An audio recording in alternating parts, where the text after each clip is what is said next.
Amazon committed nearly $1 billion to the Rings of Power and still ignored the oldest warning Tolkien ever left behind. You can buy the rights to Middle-earth, but you cannot buy its soul.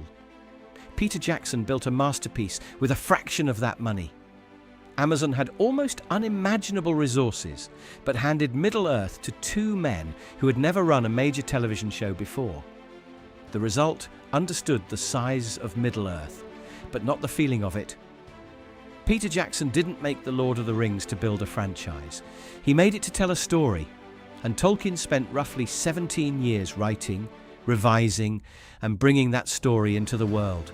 Not as a product first, but as an act of pure, stubborn sincerity. That sincerity is why they still make us cry. You bow to no one.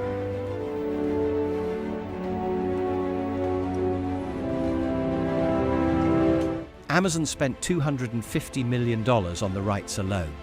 In the post-Game of Thrones streaming arms race, Amazon did not just need a show, it needed a global fantasy monument.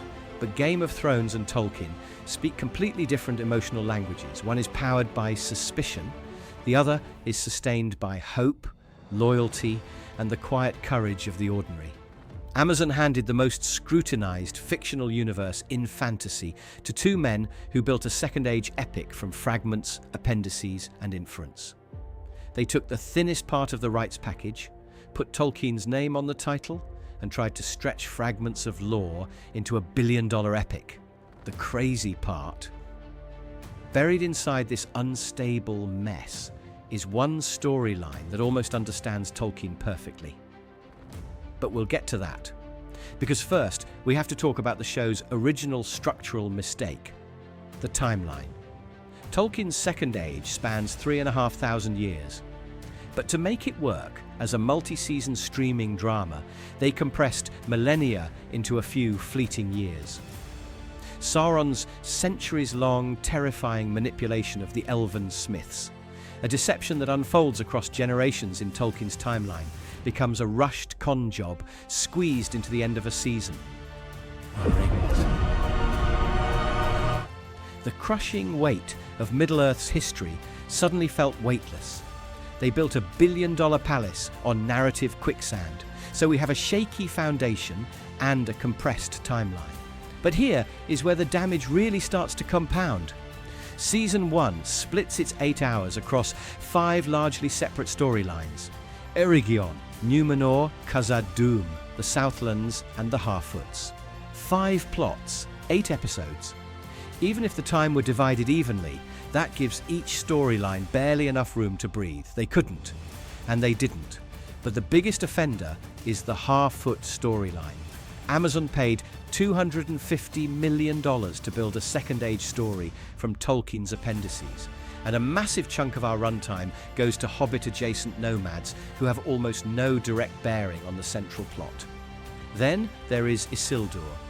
He gets screen time that seems to exist, mostly because we recognize the name. But in Season 1, his arc barely moves the story forward. Destroy it! No. Isildur! Now comes the real crime. The show keeps drifting away from the story, sitting in its own title.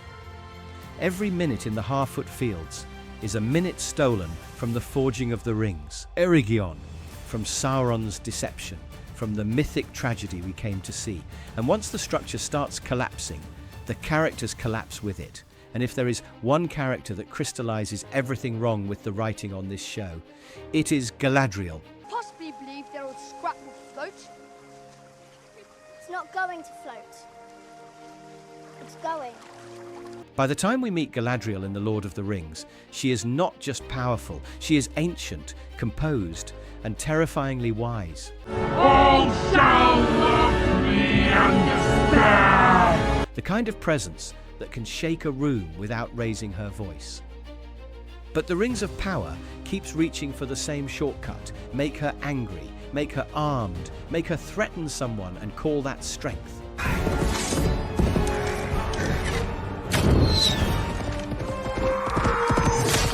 Now look, reinterpreting a character is not automatically wrong.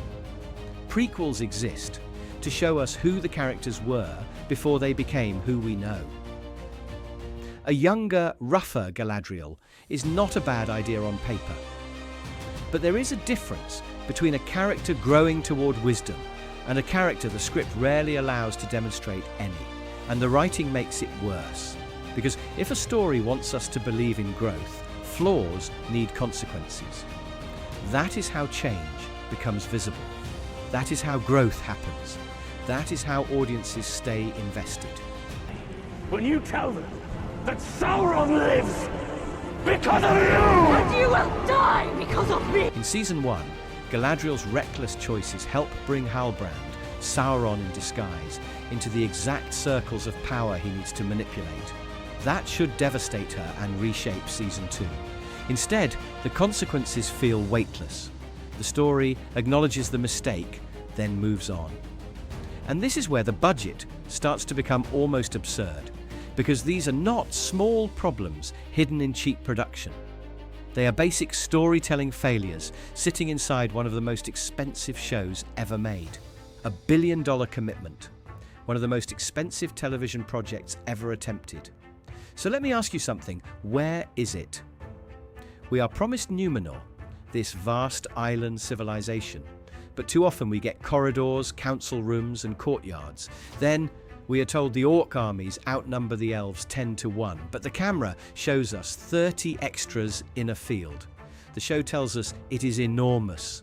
The image rarely makes us feel it. Peter Jackson had a fraction of that budget, and yet Helm's Deep felt like 10,000 soldiers were pressing against one wall.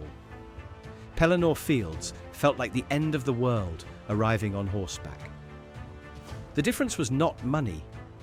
It was knowing exactly where to put the audience's fear, awe, and hope. $1 billion commitment. And somehow, it all feels small. Here is the thing, though. For everything this show gets wrong, there is one storyline that comes painfully close to getting it right. And it is worth examining because it shows what the rest of the series was missing. Khazad-dûm, Durin and his father. Take off the ring!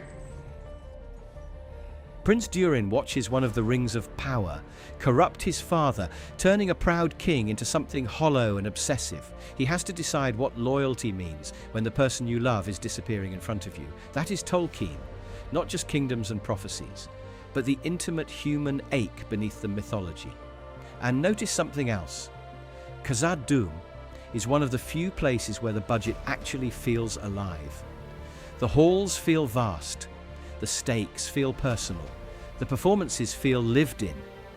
It succeeds because it is not built around plot mechanics. It is built around people, around feeling. That is where Middle-earth comes alive. Eldest. That's what I am. In Season 2, Tom Bombadil appears. In Tolkien, he is eldest, ancient, strange, merry, and almost impossible to categorize. The ring seems to have no power over him. He feels like Tolkien's reminder that some things remain beyond the reach of darkness. In the Rings of Power, he is turned from holy nonsense into useful exposition. The mystery is still dressed like Bombadil, but the function is ordinary television machinery. That is the whole show in a single moment. The raw material of something magical, handled by people who understood the surface, but never quite grasped the soul. Amazon spent $250 million on the rights, then hundreds of millions more trying to bring Middle-earth back to life. And still, they missed the one thing money cannot purchase. Tolkien did not spend roughly 17 years writing The Lord of the Rings because Middle-earth was marketable. He wrote it because he genuinely believed in the power of myth, in the idea that stories about courage, friendship, mercy, and the stubborn refusal to surrender hope are not childish things. They are necessary things. The Rings of Power often feels like it was made from the opposite instinct, not as a story that demanded to be told, but as a boardroom's vision of what Middle-earth could be worth. And Middle-earth, the real Middle-earth, has never come alive through that kind of thinking. The lesson was never complicated. It just took a $1 billion commitment to ignore it.